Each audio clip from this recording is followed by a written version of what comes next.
नमस्कार जी, मैं बीएन फिर एक बार आप लोगों का दरबार। दर्शक, एक शोध और उस शोध का शोधकर्ताओं ने किसी स्तनधारी में अब तक का सबसे अधिक प्राकृतिक रक्त शर्करा स्तर दर्ज किया है।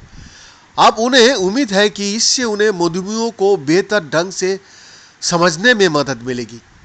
हाल ही में हुए एक अध्ययन में इस बात पर प्रकाश डाला गया है कि किस तरह से न्यूट्रिफिकल लीफ नोस्ट चमगादड़ विभिन्न प्रजातियों में अद्वितीय विकासवादी अनुकूलन के माध्यम से असाधारण रूप से उच्च रक्त शर्करा का स्तर का प्रबंधन करता है।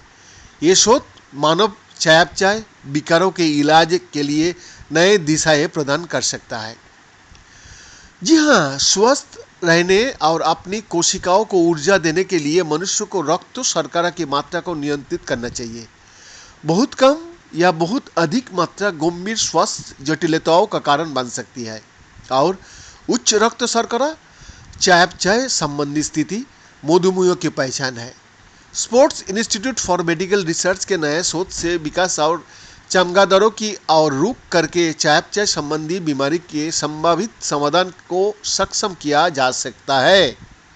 जी हाँ, 28 अगस्त 2024 को नेचर इकोलॉजी एंड एवोल्यूशन में प्रकाशित सर्वप्रथम लेखक post doctoral research associate Jasmin Camacho PhD और Stowers associates investigator Nicolas Rohner PhD की प्रयोगशाला से पूर्व स्टोवर्स शोधकर्ता एंड्रिया वंडल रिवरा के नेतृत्व में किए गए अध्ययन में स्तनधारियों में अब तक देखे गए उच्चतम स्वाभाविक रूप से होने वाली रक्त शर्करा सांद्रता की रिपोर्ट किया है।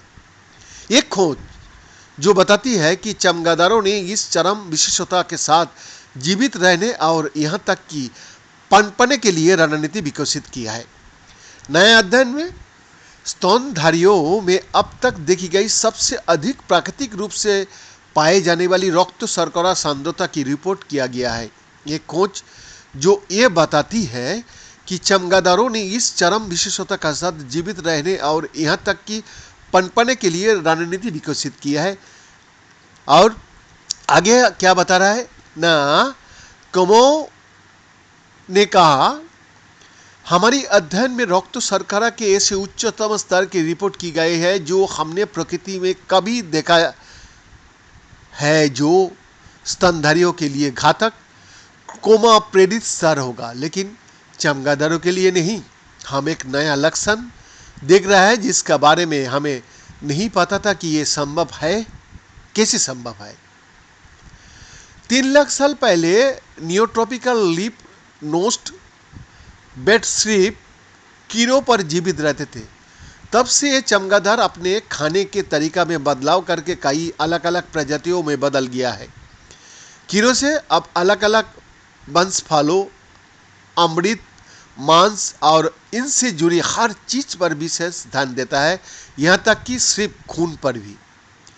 कामाचो ने कहा, लाखों साल से अस्तित्व में रहे जानवरों को देखने में हमें विकास के दौरान हुए परिवर्तनों को सूचीबद्ध करने की सुविधा मिलती है। नियोट्रॉपिकल लीफ नोस्ट बैट्स के अध्ययन के लिए इतना अनोखा बनाने वाली बात यह है कि इस समूह में बहुत सी अलग अलग प्रजातियों शामिल है जिनका आहार बहुत ही विविधता में भरा हुआ है, जिससे वो पता लगाना संभव हो जाता है कि आहार कैसे विकसित हुआ। उम्मीद है कि हम इस समझ को मनुष्य सहित अन्य स्तनधारियों तक बढ़ा सकता है, जहां ये सीखने का तरीका हो सकता है कि अपने स्वास्थ्य को बेहतर सुरक्षा कैसे करें। बीएन का एक्सक्लूसिव रिपोर्ट।